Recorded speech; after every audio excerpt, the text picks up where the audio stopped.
लालू जी भ्रष्ट हैं। लालू जी भ्रष्ट हैं उन लोगों के लिए जो वर्षों से जो शासन करते थे, सत्ता में थे। लालू जी ने शोषित वर्ग को आवाज़ दी है, उनको सत्ता का दरवाज़ा दिखाया है, उनको व्यवस्था परिवर्तन में उनकी भूमिका तय की है। वैसे ही शोषक वर्ग आदरणीय लालू प्रसाद यादव जी को भ्रष्ट मानते हैं। अगर ये भ्रष्टता है कि उन्होंने उस वर्ग को आवाज़ दी जिसको इंसान ही नहीं समझा जाता था। तेजस्वी जी पर दूसरे आइडल, उन्हें 9वीं पास कहा जाता है कि ये क्या बात करेंगे। तेजस्वी प्रसाद यादव जी क्या कहते हैं, तेजस्वी प्रसाद यादव जी क्या सोचते हैं और तेजस्वी प्रसाद यादव जी क्या कर सकते हैं, ये पूरे बिहार ने उनके 17 महीने के कार्यकाल में देखा है। मैंने राजनीति को नहीं चुना, राजनीति ने मुझे चुना है। मैंने जगह को नहीं चुना है, जगह ने मुझे चुना है। तो हमारी यात्रा इस रूप में अलग है कि यकीनन स्थान ने मुझे चुना है, लोगों ने मुझे चुना है, सामाजिक जीवन ने मुझे चुना है। Politics is difficult for women.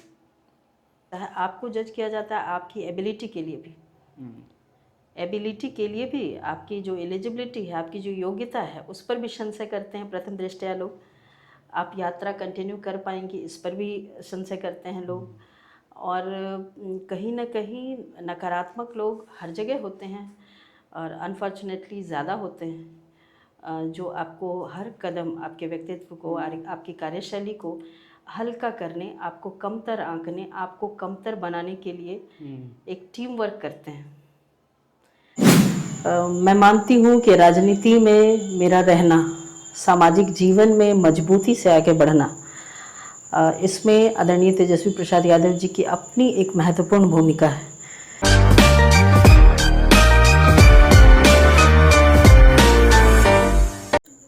राजनीति में महिलाओं की पर्याप्त भागीदारी और सत्ता में समान हिस्सेदारी के बिना हमारी आधुनिकता, विकास और सभ्यता सब कुछ अधूरी लगती है। इसलिए हमें भी लगता है कि अगर हमारे नए शो की शुरुआत किसी महिला से न की जाए तो ये भी बेईमानी होगी।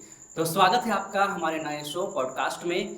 मेरा नाम आदिल सिद्दीकी है और इस कार्यक्रम की पहली और खास मेहमान एक सशक्त महिला, मजबूत आवाज़ जो जिले में अपनी एक अलग पहचान रखती हैं। जिला परिषद अध्यक्ष के रूप में वह अपनी सेवाएं दे चुकी हैं। तमाम उलझन और रुकावटों के बाद भी अब वो राजनीति के मैदान में डटकर खड़ी हैं। आगे उनके सफ़र की कहानी उन्हीं की ज़ुबानी। स्वागत है आभा रानी जी। कैसी हैं? बिल्कुल ठीक, बहुत धन्यवाद आपका।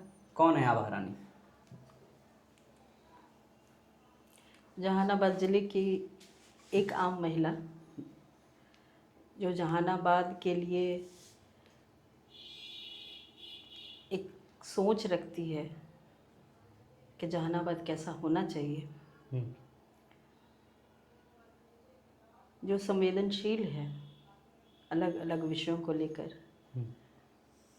जो यहाँ के सामाजिक दायरे में आने के बाद आम महिला हो, पुरुष हो, युवा हो, उन सब के प्रति संवेदनशील रहती है और उनका जीवन कैसे बेहतर हो, उसमें क्या आभा की भूमिका हो, इस बात को लेकर लगातार चिंतन करती है, चिंतित रहती है और इसी को अपनी कर्मभूमि मानती है। जिला परिषद का कैसे सफ़र तय हो पाया? देखिए, जो आप लोग जानते हैं, सब लोग जानते हैं, जहानाबाद मेरी ससुराल है और मेरी शादी एक पारंपरिक परिवार में हुई है जहाँ हम बड़ों का लिहाज करते हैं, जहाँ हम बातें करते तो हैं पर निर्णय अपने बुज़ुर्गों की मानते हैं और इसी निर्णय मानने के क्रम में आभा रानी आज जहानाबाद में आभा रानी बन पाई है। मेरे पिता श्री विजय मंडल जी, जिनको लोग बहुत जहानाबाद में एक नाम है, उनको मानते हैं और उनकी इच्छा लोगों की सेवा करने की, लोगों के लिए बेहतर कुछ करने की, प्रतिष्ठा के लिए सामाजिक जीवन में कार्य करने की जो उनकी इच्छा थी, उसको एक मूर्त रूप देने के लिए उन्होंने अपनी एकमात्र बहू को राजनीति में लाने की बात सोची और इस रूप में ये कारवां बढ़ता गया। आप कह सकते हैं कि तब शायद अनविलिंगली एक आम महिला, पढ़ी लिखी और संवेदनशील होना अपनी जगह है और जी। राजनीति में रुचि होना अपनी जगह है। बिल्कुल। तो मेरी जो जर्नी है वो मेरे पारंपरिक परिवार से शुरू होकर जाती है, जहाँ पिता की बात पुत्री हर हाल में मानती है और उनकी जनसेवा की जो जर्नी है, उनकी जो इच्छा है लोगों के लिए कार्य करने की, उसको एक प्लेटफॉर्म देने के लिए सामाजिक जीवन में आती है और फिर ये कारवां बढ़ निकलता है। कुछ लोग यादें जुट हैं जाते जो हैं। जिला परिषद बहुत सी अध्यक्ष के रूप में आपने निभाया जहानाबाद के लिए? बहुत सी बातें हैं, अनगिनत यादें हैं, हम्म। बहुत से हर्डल हैं, खट्टी या मीठी? बहुत से। देखिए, जब जीवन ही समतल नहीं है तो राजनीतिक सफ़र या सामाजिक सफ़र जो है, जिसमें बहुत सारे लोगों की भागीदारी होती है और हर किसी का मन मिजाज एक जैसा नहीं होता है, तो अनुभव खट्टे मीठे होते हैं। लेकिन उन अनुभवों को मैंने संजोया है, उन अनुभवों से बहुत कुछ सीखा है और वही फिर एक समय के बाद संकल्प के रूप में, दृढ़ इच्छा शक्ति के रूप में सामाजिक जीवन में लोगों के लिए बेहतर नीयत से कार्य करने के रूप में आपको ऊर्जावान बनाते हैं। इस रूप में उन अनुभवों को मैं अपनी पूंजी मानती हूँ, खट्टे मीठे अच्छे बुरे, और उन सभी लोगों को जिनसे सीखने का मौका मिला है, जिन्होंने कभी निंदा की है, जिन्होंने कभी प्रशंसा की है, जिन्होंने कभी साथ दिया है, जिन्होंने कभी हाथ खींचा है, उन सभी को मैं हमेशा अपने मन में धन्यवाद देती हूँ कि ये चीज़ें, आभा रानी आज जितनी मजबूत है, आज जितनी दृढ़ इच्छा शक्ति है उसके सामाजिक जीवन में रहने की और कार्य करने की, एक अनविलिंगली फेस से मजबूती के साथ लोगों के लिए लड़ाई लड़ने की, उसमें उन तमाम लोगों ने, चाहे वो निंदक हो या समर्थक हो, हाथ थामने वाले हों या हाथ छोड़ने वाले हों, उन सब का अपना योगदान रहा है और इस जर्नी में मैं सबकी महत्वपूर्ण भूमिका मानती हूँ। आपको हर तरीके के अनुभव होने ही चाहिए, वो आपको मजबूत बनाते हैं। और इस रूप में जर्नी को जब देखूँ तो जिला परिषद की जब रत्नी फरीदपुर प्रखंड, जहाँ से मेरी शुरुआत हुई है, जो मेरा गृह प्रखंड भी है, और वहाँ की सीट महिला सीट होती है और जर्नी इस रूप में अलग है कि लोग स्वयं इच्छा करते हैं कि अगर महिला सीट है तो हमारे घर की महिला राजनीति करेगी, सामाजिक जीवन में आएगी। इस रूप में आभा रानी की जर्नी अलग है कि मेरी जो जर्नी रही है, मेरी जो शुरुआत हुई है, वो लोगों के आह्वान पे हुई है। रत्नी प्रखंड के लोगों की इच्छा, उनके सहयोग, समर्थन और उनके पिताजी के प्रति जो भावनाएं हैं, जो शुभ भावना है, और उनको जो ये महसूस होता है आम आवाम को, रत्नी के लोगों को, कि प्रखंड जो है वो पिताजी के हाथों में सुरक्षित है।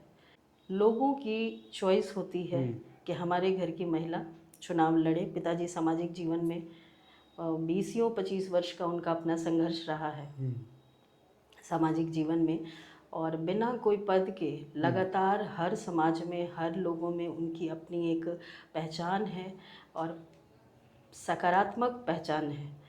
लोग पसंद करते हैं उनकी कार्यशैली को, लोग पसंद करते हैं उनकी उस भावना को, उस भावुकता को जो वो लोगों के प्रति रखते हैं। यदा कदा जहाँ संभव होता है हर किसी की मदद करने की जो उनकी प्रवृत्ति है, और समाज से ही अर्जित पूंजी को समाज को कहीं ना कहीं देने की जो उनकी एक नियति है, उस नियति के का ही परिणाम है कि लोगों ने चॉइस किया और ना केवल आभा रानी को जिला परिषद बनाया, बल्कि लगातार पिछले 2 जिला परिषद चुनावों से मैं कहूँगी कि अद्भुत करिश्माई सहयोग, अद्भुत चमत्कारी समर्थन हर वर्ग का, हर समाज का। आप रुकते हैं तब सामाजिक जीवन में, राजनीतिक सफ़र में, जब लोगों के आँखों में चमक नहीं दिखती, जब वो आपके प्रति जो है वो सकारात्मक नहीं होते, एक संवेदनशील इंसान रुकता है कि लोग पसंद नहीं करते, लोगों के ऊपर थोप दिए गए हैं। लेकिन जब लोग आपको हाथों हाथ लेते हैं, आपकी कार्यशैली को, आपके व्यक्तित्व को, आपकी नीयत की सराहना करते हैं, घर की मैं कहूँगी यहाँ की मैं बहू हूँ और उसको बेटी की तरह हर स्थिति परिस्थिति में पूरी मजबूती के साथ समर्थन देते हैं।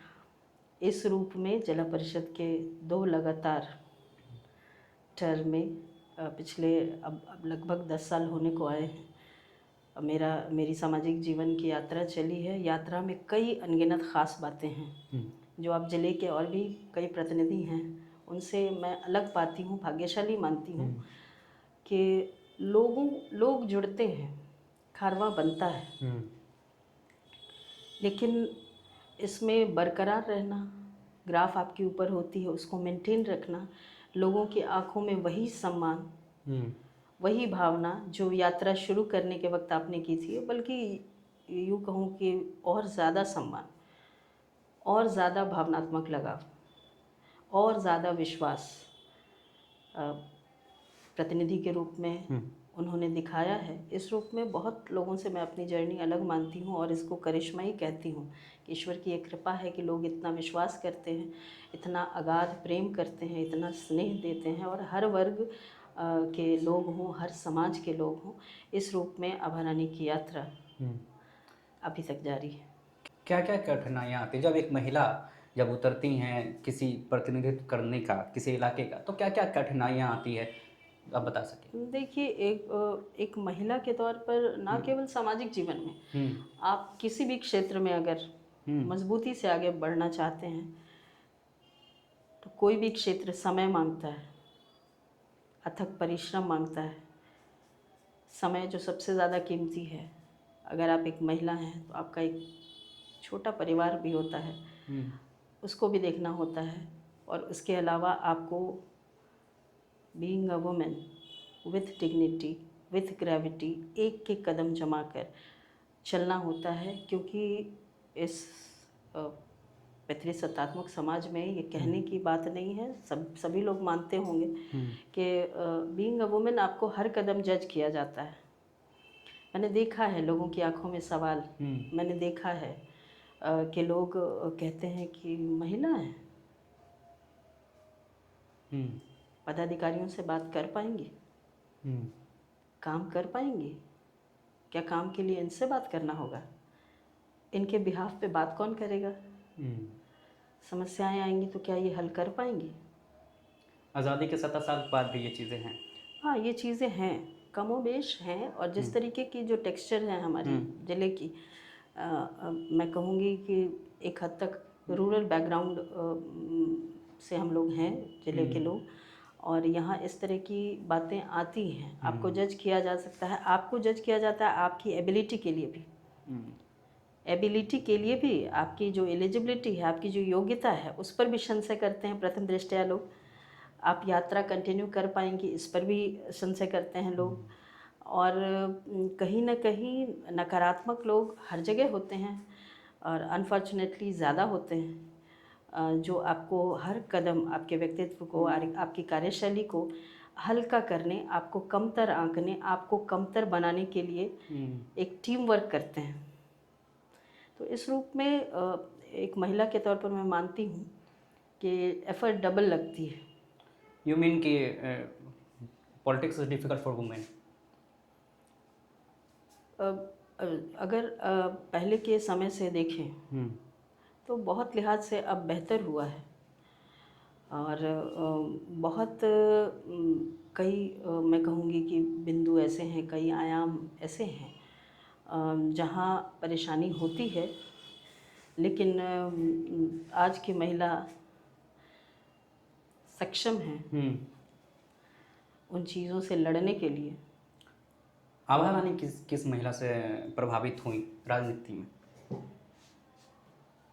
देखिए, राजनीति में सबका सफ़र अलग है और प्रभावित होने के लिए अगर महिला को ढूंढा जाए तो जहानाबाद ज़िले की हर उस घर की महिला है हम्म, जिनसे मैं मिलती हूँ, जिनकी बातें सुनती हूँ। हम्म, और अच्छा लगता है कि मैंने कहा कि मुश्किल है महिला प्रतिनिधि का विथ डिग्निटी और ग्रेविटी चलना, लेकिन ज़िम्मेदारी भी मानती हूँ कि उन महिलाओं के जो सवाल होते हैं, उनकी जो बेबाक बातें होती हैं, जो एक महिला होते हुए मेरे साथ होती हैं, तो उनको मैं आदर्श कहें, प्रेरणा स्रोत कहें आप, मैं मानती हूँ इस रूप में कि उनके लिए इस सामाजिक जीवन में बने रहने का एक आप लालच कह लें, एक मेरे मन में सॉफ्ट कॉर्नर कह लें कि ज़रूर होता है कि शायद कोई प्रतिनिधि जेंट्स होते तो वो इस तरीके की बातें जो बेबाक हैं या उनकी अपनी समस्याएं हैं, विकास में उनकी अपनी भूमिका है, उनकी अपनी डिमांड है।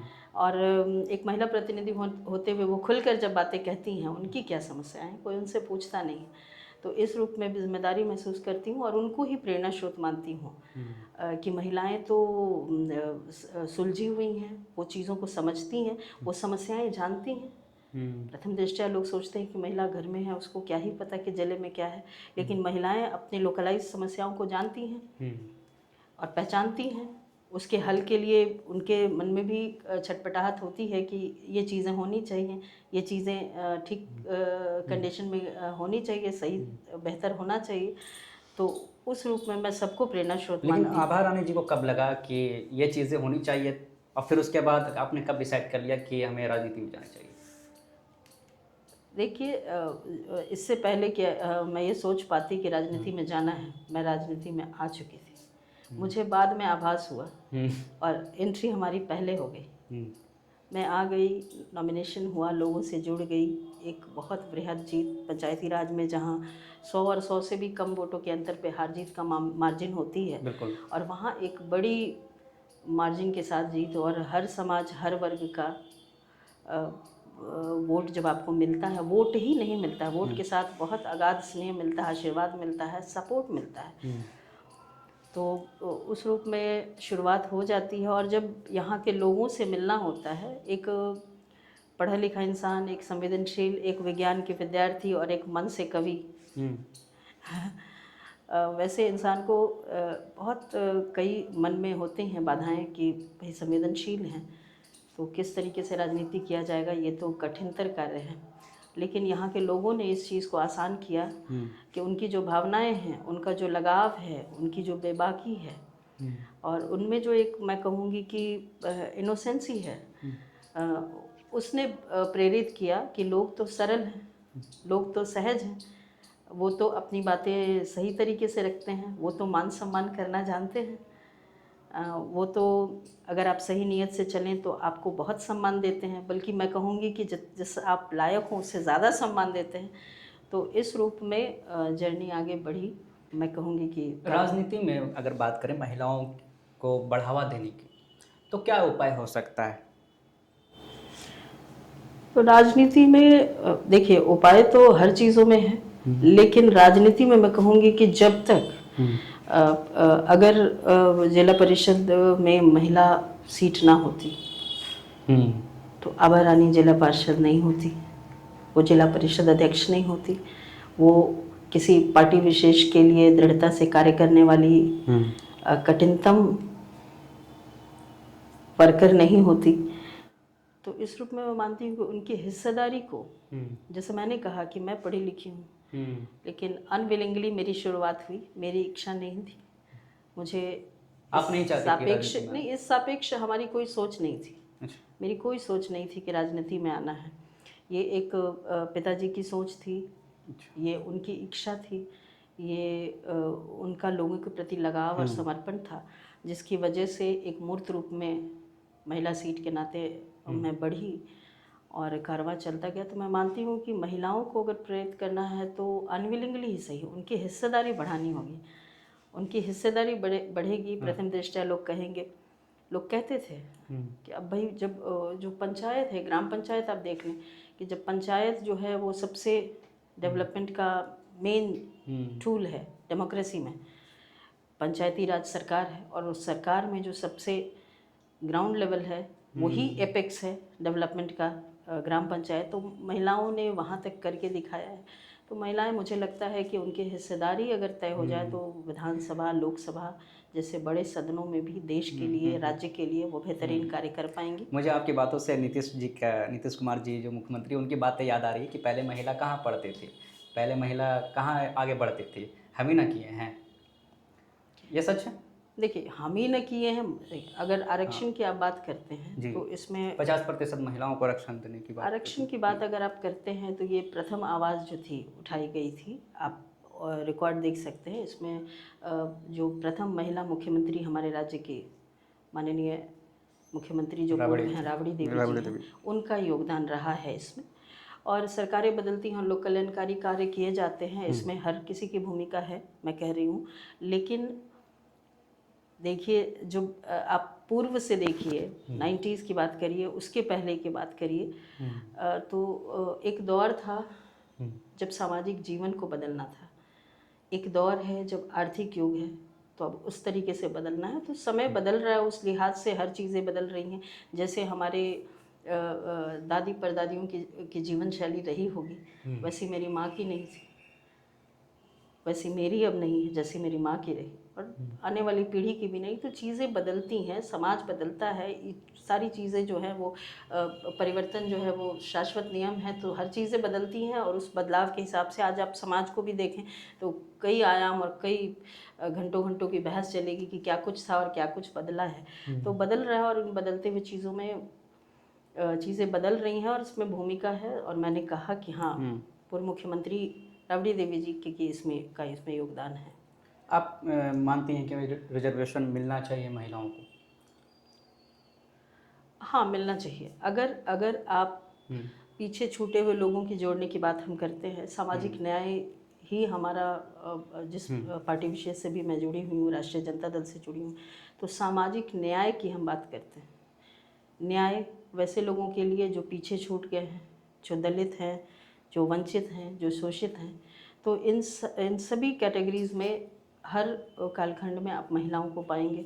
तो मुझे लगता है कि उनको भी आगे बढ़ने के लिए हिस्सेदारी जो है उनकी बढ़ानी चाहिए। और उसके बाद देखिएगा, अभी एक ट्रांजिशन फेज है, उसके बाद फिर एक अलग एरा होगा, एक अलग युग होगा जब महिलाएं और बेहतरी से, आज भी कई महिलाएं हैं राजनीति में जो बेहतर प्रदर्शन कर रही हैं, अच्छा लीड कर रही हैं और कहीं से किसी भी पुरुष विशेष से कमतर नहीं है। लेकिन ऐसी संख्या कम है, तो मुझे लगता है हिस्सेदारी बढ़ने से स्थिति और बेहतर होगी। आभा रानी जी ने कब डिसाइड किया कि राजनीति में आरजेडी को चुनना है, क्यों? देखिए, मैंने अपने पिता से, अपने बायोलॉजिकल फादर से जब स्टडी सर्किल में बातें होती थी, तो क्या कुछ कई तरीके के लोग होते हैं, कई तरीके के बच्चे होते हैं, कई तरीके के विद्यार्थी होते हैं। तो मैं बड़ी संवेदनशील थी, बहुत सारी क्वेरीज़ मेरी होती थी और बहुत सारी चीज़ें सवाल जवाब के क्रम में जो स्थिति परिस्थिति, जो सामाजिक परिवेश था, उसको जानने समझने का मौका मुझे मिला अपने पिता के माध्यम से। तो राजनीति में राष्ट्रीय जनता दल बाई चॉइस, स्वतः मेरी इच्छा थी कि राष्ट्रीय जनता दल के लिए ही कार्य किया जाए। कब आपने ज्वाइन किया? राजद से कब जुड़ी आप? जिला परिषद अध्यक्ष जब बनी, जिला पार्षद जब मेरा पहला इलेक्शन था 2016 में। हाँ। और उसके बाद सामाजिक जीवन में जब आप कार्य करने लगते हैं, जब जिला परिषद अध्यक्ष के रूप में जिले की मीटिंग्स होती हैं, जिला परिषद की योजनाएं होती हैं और एक आपको हर मंच मिलते हैं और उन मंचों पर जाने आने के क्रम में जब आपको सामाजिक दशा दिशा से आप रूबरू होते हैं तो और लोगों के लिए कार्य करना चाहते हैं, तो फिर ये मेरी स्वतः बाई चॉइस मेरी इच्छा थी कि राष्ट्रीय जनता दल के लिए कार्य किया जाए। सामाजिक न्याय को मैं एसेंशियल टूल मानती हूँ कि डेमोक्रेसी अगर रखना है, डेमोक्रेसी को अगर बेहतरीन बनाना है, अगर डेमोक्रेसी को सार्थक करना है, उसको धरातल पे सही तरीके से लाना है, तो फिर सामाजिक न्याय के झंडे पताके के बिना इस संकल्पना को, बेहतर डेमोक्रेसी को, लोकतंत्र को स्थापित किया ही नहीं जा सकता। सामाजिक न्याय के योद्धा किसे मानते हैं आप, जयप्रकाश नारायण को या फिर लालू जी को? देखिए, जयप्रकाश नारायण जी हों, आदरणीय लोहिया जी हों, भीमराव अंबेडकर जी हों, ये सब महापुरुष जो हैं ये हम लोगों के आइडल रहे हैं, जिनको अपने जीवन काल में मैंने देखा है। अच्छा। जिनके व्यक्तित्व को, जिनको कृतित्व को मैंने अपने आँखों से देखा है और सुना है, और जिसकी वजह से समाज को परिवर्तित होने मैंने देखा है। उस सामाजिक न्याय के मसीहा के रूप में निस्संदेह आदरणीय लालू प्रसाद यादव जी को मैं मानती हूँ, और राष्ट्रीय जनता दल में जुड़ने के लिए एकमात्र उनका जीवन संघर्ष ही काफ़ी है कि आप उसको अगर समझ लें, आप उसको अगर पढ़ लें, आप उसको अगर उसका चिंतन कर लें, तो मुझे लगता है कि आप राष्ट्रीय जनता दल को ही हर हाल में, हर परिस्थिति में अपनी चॉइस बनाएंगे। इस रूप में, योद्धा के रूप में, सामाजिक न्याय के योद्धा के रूप में, जिनको मैंने देखा है अपनी आँखों से, समाज को बदलते हुए, राजनीति की दशा दिशा को बदलते हुए, लोगों के जीवन स्तर को बेहतर करते हुए, हर अंधेरे में रोशनी भरते हुए, वो आदरणीय लालू प्रसाद यादव जी। क्योंकि उस टाइम आपने चुना आरजेडी को, जिस समय एक पार्टी हिंदुत्व का परचम लेकर के और महिलाओं के सम्मान में और भाजपा मैदान में का नारा लगा, और उस टाइम का 14 का पीक जब नरेंद्र मोदी जी का एंट्री होता है, उसमें अच्छे अच्छे लोगों ने कई पार्टियों को छोड़कर भाजपा की तरफ दौड़ लगाया, और महिलाएं जितने उन्होंने नारा दिया कि महिलाओं के सम्मान में भाजपा मैदान में, तो क्या उससे प्रभावित क्यों नहीं हुई आप? देखिए, कई लोग जो मैदान में कूदे हैं, कई लोग जो मैदान में आज भी कूद रहे हैं, उनकी अपनी व्यक्तिगत जो है वो नीड है, मैदान में होना, सत्ता में होना, अपने लिए पद प्राप्त करना। इस रूप में मैं मानती हूँ कि ईश्वर ने बेहतर स्थान दिया है, बेहतर सुविधाएं दी हैं, बेहतर सोच समझ दिया है, और इस रूप में ही मैंने कहा कि मैं हमेशा हर स्थिति में सामाजिक न्याय के जो पताका है, जो परचम है, उसको ही, उस मशाल को ही आगे बढ़ाने के कार्य में लगना चाहती है। ये मेरी अपनी चॉइस है, और इस चॉइस में हमारी पीढ़ियाँ, कई पीढ़ियाँ मैं कहूँगी कि जिन्होंने कार्य किया है, किसी पद के साथ भी और बिना किसी पद के भी, और ये नैतिक जिम्मेदारी मैं मानती हूँ। अब जब आप लोहियावाद को पढ़ते हैं, जब आप अंबेडकर जी को पढ़ते हैं, जब कॉन्स्टिट्यूशन की बात होती है, जब लोकतंत्र के ख़तरे की बात होती है, जब तमाम तरह की बातें, आज हमारे नेता ने कब लोकतंत्र की बचाने की बात कही थी, कब कहा था कि ये कितने साल हो गए इस बात को कि लोकतंत्र पर ख़तरा है, और किस तरीके से जो है दल विशेष जो है वो कार्य कर रहा है। आज भी वो मैदान में है, क्योंकि आपके महागठबंधन के लोग उतरे हुए हैं वोटर अधिकार यात्रा लेकर के। और हाँ, बिल्कुल। और देखिए, जो बातें लगातार हमारे नेता द्वारा कही जा रही थी, वो बातें लगातार धीरे धीरे क्रमशः लोगों को ये अब और मजबूती से लोग जुड़ रहे हैं कि उन्होंने जो कहा था, कई लोग जो चीज़ों को समझ नहीं पा रहे थे, वो आज खूब बखूबी समझ रहे हैं। संकट बहुत गहरा हुआ है, जब भाई जो आपका मेन डेमोक्रेसी में हथियार है, वोटिंग का अधिकार, अब जब उनके साथ अपने मन मुताबिक, मन माफिक, अपने तरीके से जब छेड़छाड़ हो रही है, तो अब लोग, और मैं मानती हूँ कि इस कठिन समय में लोग सामाजिक न्याय के, हमारे मसीहा के साथ, इस विचार के साथ कि सामाजिक न्याय के बिना जो है डेमोक्रेसी का कोई मोल नहीं है, उसकी कोई स्थापना की कोई बात ही नहीं है, वो संभव ही नहीं है, तो इसके साथ लोग और मजबूती से जुड़ेंगे और जुड़ रहे हैं। और सामाजिक न्याय का झंडा लेने वाले लोगों ने बहुत लंबी लड़ाई लड़ी है, हमारे नेता ने बहुत लंबी लड़ाई लड़ी है, तरीके की लड़ाई लड़ी है, बहुत कुछ बर्दाश्त किया है, और मैं मानती हूँ कि अब ये बर्दाश्त की पराकाष्ठा ही है। आपको लगता है कि SIR मुद्दा होना चाहिए?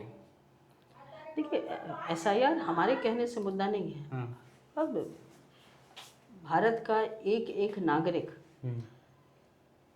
चाहे वो किसी भी दल को वोट करता हो, चाहे वो किसी भी विचारधारा से जुड़ा हो, मुझे लगता है कि वो यकीन इस बात में करेगा, उसको ज़रूर यकीन है इस बात का, जो तथ्य आ रहे हैं, जो चीज़ें आ रही हैं सामने, वो देखकर उनको ज़रूर ये महसूस होता होगा कि वाकई जो है कुछ लोग ऐसे हैं, कुछ दल ऐसे हैं जिनका एकमात्र हासिल है बाय हुक और बाय क्रुक सत्ता करना, हाउ टू रूल, ते जानते हैं, और हमने हाउ टू रूल की बात ही नहीं की, हमारे नेता ने सत्ता की बात ही नहीं की, हमारे नेता ने हमेशा व्यवस्था की बात की, बेहतर व्यवस्था सभी के लिए, सबके सम्मान की बात की है।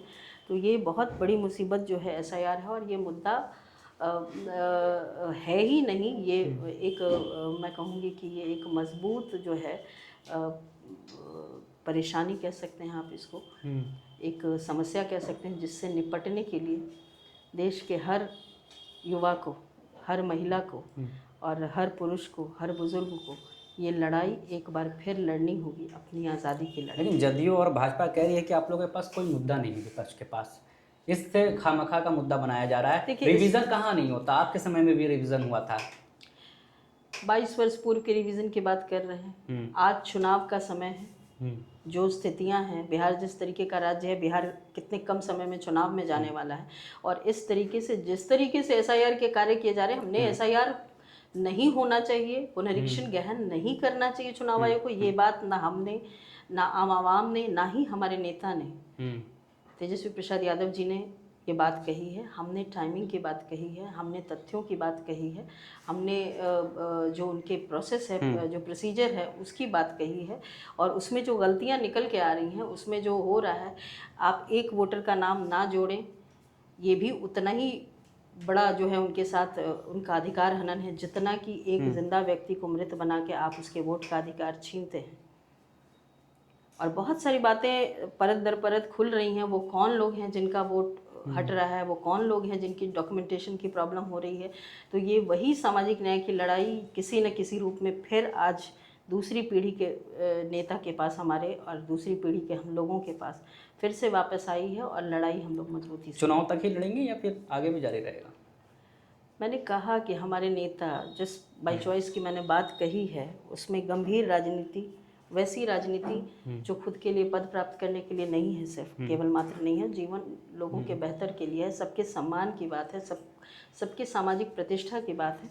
तो इसमें ये लड़ाई लगातार जारी रहेगी, यकीनन जारी रहेगी, और मजबूती से रहेगी। लेकिन क्योंकि देखिए विधानसभा चुनाव करीब है, और ऐसे में सवाल तो उठना लाजमी है कि आखिर मुद्दा कहाँ है, किस बेसिस पर आप लोग मैदान में है? आप एक ये बात एसआईआर को मुद्दा बनाकर क्या केवल मैं आपको मुख्यमंत्री रोकना तेजस्वी यादव बन चाहूँगी, जाएंगे? मैं आपको रोकना चाहूँगी। आपने मुद्दे की बात कही है, आपने उस बिहार की आज से कुछ महीने पहले की बात आप करें, आज से 8-10 महीने पहले की बात करते हैं। बिहार की राजनीति, बिहार के पूरे परिवेश में क्या रोज़गार मुद्दा था, क्या महंगाई मुद्दा था, क्या सरकार इस लिए कुछ कर रही थी, क्या एक समाज की जो सबसे छोटी इकाई है परिवार, क्या उस परिवार के जीवन को बेहतर करना हर लिहाज से, क्या ये सरकार का दायित्व था? क्या इसकी बातें हो रही थी? क्या लोगों के पेंशन बढ़ने की बात हो रही थी? क्या रोज़गार देने की बात हो रही थी? नहीं हो रही थी। सरकार मुद्दा विहीन है। बिहार और बिहार के विपक्ष के तमाम महागठबंधन के लोग मुद्दा विहीन नहीं हैं, बल्कि एक विज़न के साथ हैं, एक परिवर्तन की यात्रा के साथ हैं। और उन्होंने, हमारे नेता ने, मैं बहुत गर्व के साथ कहती हूँ कि जिस दल को मैंने बाई चॉइस अपनी सोच समझ, अपनी पढ़ाई लिखाई, अपनी योग्यता का इस्तेमाल करके अपनी सोच से तय किया है कि हमें राष्ट्रीय जनता दल का सिपाही बनना है, उस दल के नेता ने, नेता विपक्षी दल, नेता प्रतिपक्ष बनते हुए सोए हुए बिहार को, मुद्दा विहीन बिहार को, सोई हुई सरकार को, जिस सरकार के पास ना तो कोई मुद्दा था, ना कोई रोड मैप था, ना कोई विज़न था कि लोगों के जीवन स्तर को कैसे बेहतर किया जाए, उस जीवन स्तर को बेहतर करने के लिए उन्होंने बताया कि आप युवाओं को रोज़गार एक मसला है बिहार का, पलायन मसला है बिहार का, महंगाई मसला है बिहार का। और जिस आप गांव गंवई के लोग जो कहीं ना कहीं आर्थिक रूप से सक्षम नहीं हैं, और उनको पेंशन या जितनी भी स्कीम्स उनके लिए किए जाते हैं, तो जब हर चीज़ों में बढ़ोतरी होगी, जब महंगाई में गैस सिलेंडर के दाम बढ़ते हैं, तो क्यों नहीं उनके वो पेंशन बढ़ाए जाएंगे? क्यों सिर्फ बाकियों के पेंशन और फला वित्त और फला जो है वो वेतनमान लागू किए जाएंगे? क्यों उन आम आवाम को, क्या उनको बुनियादी बेहतर जीवन जीने का अधिकार नहीं है? क्या महंगाई उनके लिए मात्र सिलेंडरों के दाम बढ़ना है? क्या उनके पेंशन नहीं बढ़ने चाहिए? क्या उनके बाल बच्चों को बिहार में रहते हुए प्रतिष्ठा के साथ रोजगार मिलने का अधिकार नहीं होना चाहिए? पेंशन तो बढ़ा दिया है, 400 से 1100 रुपये कर दिया नीतीश जी ने। कब किया? कब किया? विगत 20 वर्षों से ये बातें, क्या राजनीति के दशा दिशा में, राजनीति के स्फेयर में क्या ये मामले थे? क्या ये सच नहीं है? विपक्ष के अलावा आम आवाम भी मानती है कि हमारे नेता ने जब संकल्प के माध्यम से इन बातों को उठाया, यही बात मैं कहती हूँ कि मुझे गर्व होता है कि नेता प्रतिपक्ष होते हुए पद देखिए कितना खास होता है कि सोए हुए बिहार को, मुद्दा विहीन सरकार को उन्होंने मुद्दा दिया, लोगों के जीवन स्तर बेहतर करने के लिए। जहाँ वो थे वहीं से उन्होंने सुनवाइयाँ, कार्रवाइयाँ और सोए हुए बिहार को, नहीं चल रहे बिहार को, घसीट के चल रहे बिहार को चलाने का काम दिया है। दशा दिशा लोगों के जीवन स्तर को प्रतिपक्ष नेता रहते हुए बेहतर करने का जो है संकल्प लिया था, व्यवस्था परिवर्तन का, और उस पद को उन्होंने खास कर दिया है। बिहार का अगला मुख्यमंत्री किसे देखती हैं आप? निस्संदेह तेजस्वी प्रसाद यादव जी। क्यों? तेजस्वी जी में क्या है ऐसा?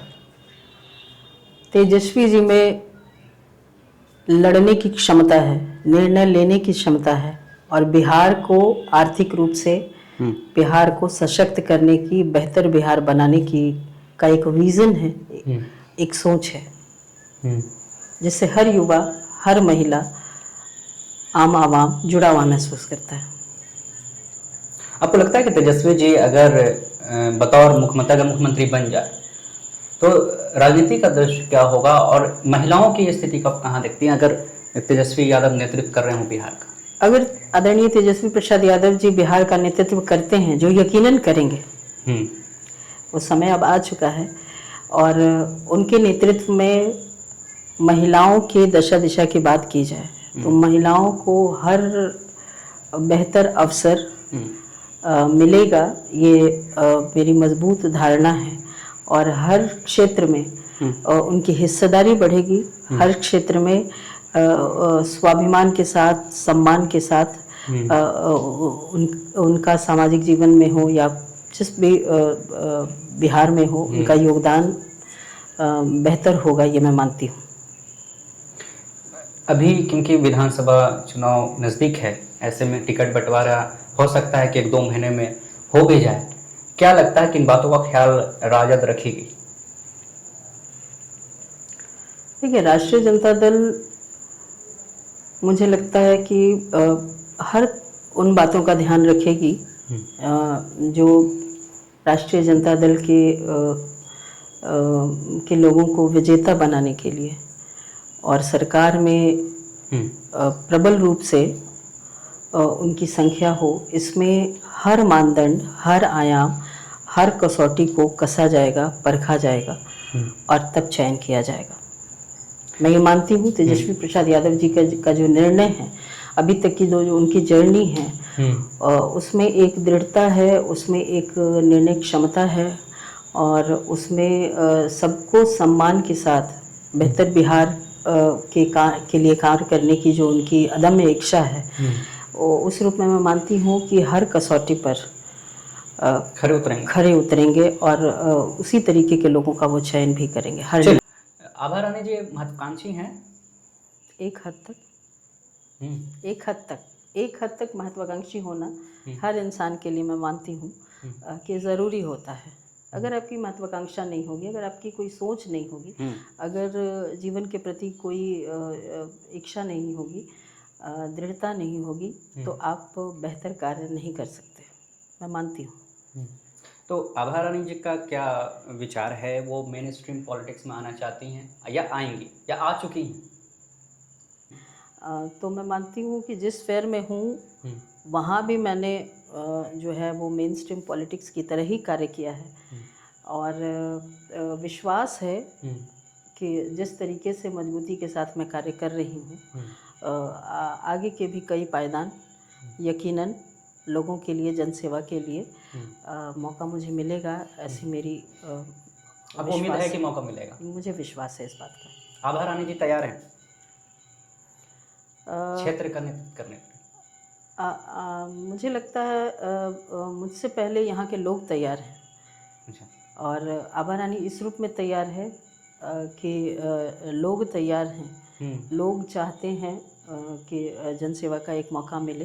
तो इस रूप में यकीनन मैं तैयार हूँ लोगों के जीवन को बेहतर बनाने के लिए और उनके अनुभव को, जो सामाजिक जीवन में प्रतिनिधि और जनता का, आम आवाम का जो संबंध होता है, उस संबंध को के ताने बाने को एक नए सिरे से बुनने को, उस पावर को जो आम आवाम अपने प्रतिनिधि को देती है, और यही मेरी अब तक की कार्यशैली रही है कि जो पावर प्रतिनिधि को आम आवाम देती है, उस पावर की फिर से डिसेंट्रलाइजेशन करके हर एक उस इंसान तक जिसने सहयोग किया है, समर्थन दिया है, उन तक उस पावर को फिर से ट्रांसमिट किया जाए कि वो महसूस करें कि वो हैं,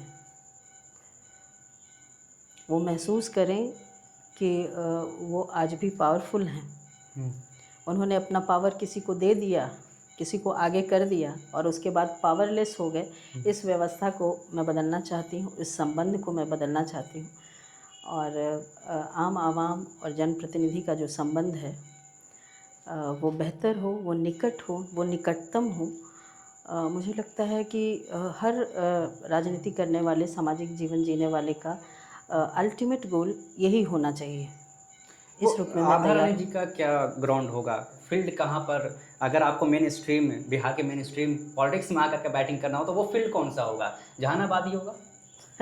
मैंने कहा कि आभा रानी से पहले हाँ, आपने तो मैंने कह दिया। राजनीति को नहीं चुना, राजनीति ने मुझे चुना है। मैंने जगह को नहीं चुना है, जगह ने मुझे चुना है। अच्छा। तो हमारी यात्रा इस रूप में अलग है कि यकीनन स्थान ने मुझे चुना है, अच्छा, लोगों ने मुझे चुना है, सामाजिक जीवन ने मुझे चुना है। लेकिन अगर पार्टी ये बोले कि आप यहाँ आइए और वहाँ चले जाइए और वहाँ आप नेतृत्व कीजिए, तो तैयार हैं आप? देखिए, पार्टी क्या बोलेगी, कल क्या होगा, ये सब संशय वाली स्थिति है। लेकिन मैंने कहा है और मैं मानती हूँ दृढ़ता के साथ कि कुछ कनेक्शन है लोगों का मेरे प्रति और मेरा इस जगह, इस लोगों के प्रति, और इस रूप में मैं जुड़ी रहना बेहतर मानती हूँ। इतना बैलेंस करके किससे सीखा आपने? कौन है राजनीतिक गुरु आपका? और राजनीतिक गुरु की अगर बात करें तो कोई आइडल तो होंगे? बिल्कुल हैं जी। अगर आइडल नहीं होते तो मैं राष्ट्रीय जनता दल से नहीं जुड़ी होती। जिनको पूरा विश्व, पूरा ब्रह्मांड में कहूँ, सामाजिक न्याय का मसीहा मानता है, आदरणीय लालू प्रसाद यादव जी। उनकी आइडियोलॉजी का अगर एक अंश भी जी अपने जीवन में हम उतार पाए, उनका जो संघर्ष है, जिसको कई लोग जो कमतर आंकते हैं, उस संघर्ष के कुछ अंश को भी अगर हम लोग अपने जीवन में, सामाजिक दायरे में जिए तो हमारा जीवन सफल हो जाएगा, लोगों का जीवन बेहतर हो जाएगा। और नए परिवेश में कहें तो उसी अंश के, उसी रक्त मांस के आदरणीय तेजस्वी प्रसाद यादव जी, जो मैं मानती हूँ कि राजनीति में मेरा रहना, सामाजिक जीवन में मजबूती से आगे बढ़ना, इसमें आदरणीय तेजस्वी प्रसाद यादव जी की अपनी एक महत्वपूर्ण भूमिका है। कई बार ऐसा होता है कि आप सिर्फ इसलिए प्रभावित नहीं होते कि किसी ने आपको कोई पद दिया है, पार्टी विशेष ने आपको कोई जगह मिली है। जो मेरी जर्नी है वो कई मायने में अलग है और इसमें तेजस्वी प्रसाद यादव जी का विशेष योगदान रहा है कि राष्ट्रीय जनता दल में विगत 10 वर्षों से जिस मजबूती से मैं हूँ, मैं मानती हूँ कि मेरे नेता फिल्टर करना जानते हैं। मैं मानती हूँ कि संवेदनशीलता के साथ वो एक्टिव वर्करों को अपनी नज़र में रखना जानते हैं, उनको महत्व देना जानते हैं। इस रूप में भी अपने आप को बहुत धनी समझती हूँ और ऋणी समझती हूँ कि जिस गंभीरता के साथ उन्होंने प्रोत्साहन हमेशा दिया है, हर समय दिया है। आप जिसे आइडल मानती हैं, उन पर आरोप जो लगते हैं, लालू जी भ्रष्ट हैं या फिर उन्हें तोड़ा गया? लालू जी को भ्रष्ट कौन कहते हैं? लालू जी भ्रष्ट हैं उन लोगों के लिए जो वर्षों से जो शासन करते थे, सत्ता में थे, लालू जी ने शोषित वर्ग को आवाज़ दी है, उनको सत्ता का दरवाज़ा दिखाया है, उनको व्यवस्था परिवर्तन में उनकी भूमिका तय की है। वैसे ही शोषक वर्ग आदरणीय लालू प्रसाद यादव जी को भ्रष्ट मानते हैं। अगर ये भ्रष्टता है कि उन्होंने उस वर्ग को आवाज़ दी जिसको इंसान ही नहीं समझा जाता था, सारी बातें यहाँ ख़त्म हो जाती हैं। ठीक बात। तेजस्वी जी पर दूसरे आइडल, उन्हें 9वीं पास कहा जाता है कि ये क्या बात करेंगे। जैसे अब मान लीजिए प्रशांत किशोर ही हैं, बड़ा चिल्ला के बोलते हैं कि 9वीं पास है, क्या करेगा। तेजस्वी प्रसाद यादव जी क्या कहते हैं, तेजस्वी प्रसाद यादव जी क्या सोचते हैं और तेजस्वी प्रसाद यादव जी क्या कर सकते हैं, ये पूरे बिहार ने उनके 17 महीने के कार्यकाल में देखा है। ठीक, चलिए अब दौर ये है कि रैपिड फायर एक राउंड होता है जिसमें आपको कुछ सवाल आपके सामने रखने होंगे और सवाल रखा जाएगा, उस पर आपको जवाब देना होगा। ठीक है, तैयार है? बिल्कुल। बिहार का ईमानदार नेता कौन? नीतीश कुमार, लालू प्रसाद यादव या तेजस्वी जी? अलग अलग एरा में लालू प्रसाद यादव जी, तेजस्वी प्रसाद यादव जी, अपने अपने कालखंड में। चलिए ठीक है। बीजेपी के कोई पसंदीदा नेता आपका? देखिए, बीजेपी मेरी आइडियोलॉजी नहीं है और ये रैपिड फायर राउंड है, लेकिन व्यक्तित्व के तौर पर देखें तो श्रद्धेय अटल बिहारी वाजपेयी जी को मैं बेहतर इंसान समझती हूँ। ठीक है। दलितों का मसीहा कौन? काशीराम जी, लालू जी या फिर रामविलास पासवान जी? कई रूप में देखें, ये रैपिड फायर के ये जो आपके ऑप्शंस हैं, 2 ऑप्शंस की ओर जाना पड़ता है, काशीराम जी और लालू प्रसाद यादव जी। निस्संदेह बिहार के संदर्भ में लालू प्रसाद यादव। कोई एक चुनना हो तो? मैं बिहार वासी हूँ। बिहार के संदर्भ में आदरणीय लालू प्रसाद यादव। राजद भी, राजद के भी मेंबर है। राजद की मेंबर इसलिए हूँ कि इस विचारधारा को मैं प्रबलता से मानती हूँ, अपने अंतर्मन से आत्मसात किया है। ठीक है, ठीक है। तेजस्वी जी और लालू जी में कोई 2 अंतर आप बता पाए? लालू प्रसाद यादव जी सामाजिक न्याय के मसीहा, योद्धा, युग पुरुष। तेजस्वी प्रसाद यादव जी सामाजिक न्याय के दूसरी पीढ़ी के नए प्रणेता, आर्थिक योद्धा, आर्थिक प्रणेता और महिला सशक्त महिलाओं के संदर्भ में मैं कहूँगी कि बेहतर प्रणेता। ठीक है। नीतीश कुमार कैसे मुख्यमंत्री है आपकी नज़र में? क्या ही कहूँ, कहाँ से जर्नी शुरू करूँ रैपिड फायर राउंड में और कहाँ ख़त्म करूँ। शुरुआत की बात अब ख़त्म हो जाती है और जब ख़त्म की अंत का समय आता है तो सब कुछ अंत दिखता है। ये फिर भी 10 में से कितना नंबर देना चाहेंगे आप उनके कार्यकाल को? अभी के संदर्भ में आप कहेंगे तो मैं क्या ही अंक उनको दूं कि मैं मानती हूँ कि वो बिहार चला नहीं रहे। मैं मानती हूँ कि मुख्यमंत्री जी की जो भूमिका होनी चाहिए, बिहार के मुख्यमंत्री का जैसा रेखांकन होना चाहिए, जैसी कार्यशैली होनी चाहिए, वो नहीं है। तो इस रूप में मैं अंक देना भी उचित नहीं समझती हूँ। और जो जर्नी उन्होंने शुरू की थी, आकाश से लेके पाताल तक का सफ़र उन्होंने तय कर लिया। चलिए ठीक। प्रशांत किशोर को आप कैसे देख रही हैं? अवसरवादी। बिहार बदलने निकले हैं। अवसरवादी। टीम तेज प्रताप यादव को लेकर आपकी क्या राय? देखिए, लोकतांत्रिक हमारा भारत है, बिहार है और इसमें कई टीमें हैं, कई दल हैं, कई बल हैं और मेरी जो प्रखर धारणा है जिस दल के प्रति, मैं उसके विषय में विशेष बता सकती हूँ और मेरी कोई विशेष जानकारी किसी। तेजस्वी जी को इनविटेशन दिए हैं कि आ जाइए हमारी टीम में। ये तेजस्वी जी ही बता सकते हैं। चलिए ठीक है, तो बहुत शुक्रिया आपका आभारानी जी को समय देने के लिए और सभी सवालों पर बेबाकी से राय रखने के लिए। तो ये पॉडकास्ट का पहला एपिसोड आपने एक महिला को सुना, कैसा लगा ये प्रतिक्रिया आप अपने कमेंट बॉक्स में जरूर दें।